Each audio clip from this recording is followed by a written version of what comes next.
സെക്രട്ടേറിയറ്റിന് മുന്നിൽ സമരം ശക്തമാക്കാൻ തീരുമാനിച്ചിരിക്കുകയാണ് ആശാ വർക്കേഴ്സ് അസോസിയേഷൻ. തിങ്കളാഴ്ച മുതൽ കൂട്ട ഉപവാസം സംഘടിപ്പിക്കും.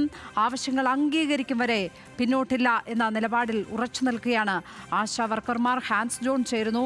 ഹാൻസ്, നിരാഹാര സമരം ഇതിനോടകം തന്നെ തുടങ്ങിയിട്ടുണ്ട്. ഇനി കൂട്ട ഉപവാസത്തിലേക്ക് നീങ്ങുകയാണ് ഏതായാലും ആശമാർ. എന്തൊക്കെയാണ് സമരപ്പന്തലിൽ നിന്ന് നൽകാൻ കഴിയുന്ന വിവരങ്ങൾ?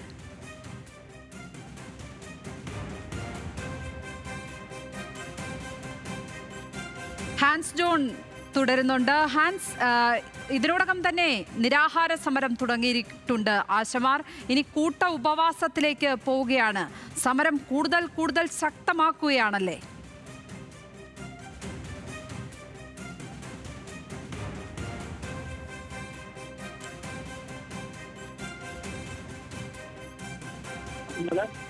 എന്തായാലും അതിന്റെ ഭാഗമായി തന്നെയാണ് തിങ്കളാഴ്ച വരുന്ന 24-ന് കൂട്ട ഉപവാസം എന്ന ഒരു നടപടിയിലേക്ക് ആശാപ്രവർത്തകരെല്ലാം കടക്കുന്നത്.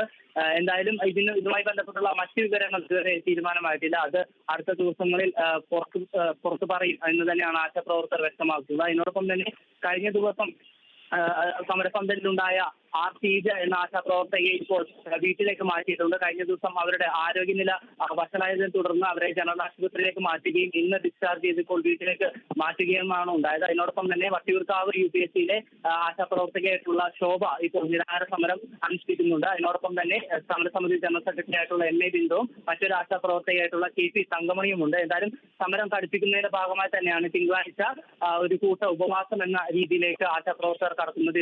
ഇത് എത്ര പേരാണെന്നോ അല്ലെങ്കിൽ ഏത് സമയം വരെയാണ് കൂട്ട ഉപവാസം ഉണ്ടാകുക എന്ന തരത്തിലുള്ള വിവരങ്ങൾ അടുത്ത ദിവസങ്ങളിൽ പ്രഖ്യാപിക്കുമെന്നാണ് ആശാപ്രവർത്തകർ വ്യക്തമാക്കുന്നത്. ലക്ഷ്മി, അതേസമയം സംസ്ഥാന സർക്കാരിന്റെ ഭാഗത്ത് നിന്ന് നിയമസഭയിലടക്കം ആശാവർക്കർമാരുടെ സമരം രാഷ്ട്രീയ സമരമാണ് എന്ന് മന്ത്രിമാർ പറയുന്നു.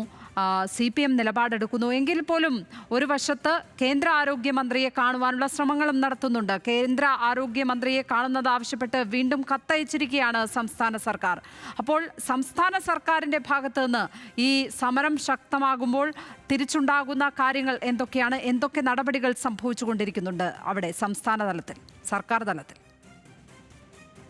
ഈ സംഭവം അല്ലെങ്കിൽ ഈ സമരം ആരംഭിച്ചത് മുതൽ സംസ്ഥാന സർക്കാർ ഒരു സമവായ നീക്കത്തിലേക്ക് കടക്കുന്നുണ്ടായിരുന്നു. അതിന്റെ ഭാഗമായി തന്നെ നിരവധി ചർച്ചകളും നടന്നു. മന്ത്രിതലത്തിലാണെങ്കിലും NHM തലത്തിലാണെങ്കിലും നിരവധി ചർച്ചകൾ നടന്നു. പക്ഷേ ഈ ചർച്ചകളിലൊന്നും തന്നെ അവരുടെ ആവശ്യങ്ങൾ അല്ലെങ്കിൽ ആശാപ്രവർത്തകരുടെ ആവശ്യങ്ങൾ എല്ലാം തന്നെ അംഗീകരിക്കുന്ന ഒരു സ്ഥിതിവിശേഷം ഉണ്ടായില്ല. അതിന്റെ ഭാഗമായി തന്നെയാണ് പ്രതിപക്ഷമടക്കമുള്ള പ്രതിപക്ഷ നേതാക്കളെല്ലാം തന്നെ നിയമസഭയിൽ ഈ ആവശ്യങ്ങൾ ഉന്നയിക്കുകയും നിയമസഭയിലും പാർലമെന്റിലും അടക്കം ഈ വിഷയം വലിയ രീതിയിൽ ചർച്ചയാകുകയും ചെയ്തത്. പക്ഷേ എന്തായാലും സർക്കാരിനെ അപേക്ഷിച്ചിടത്തോളം ഇപ്പോൾ ഓണറേറിയം വർദ്ധിപ്പിക്കുക എന്നുള്ളത് സ്വാഭാവികമായിട്ടും നടപ്പാകുന്ന ഒരു കാര്യമല്ല. കാരണം സർക്കാർ വലിയൊരു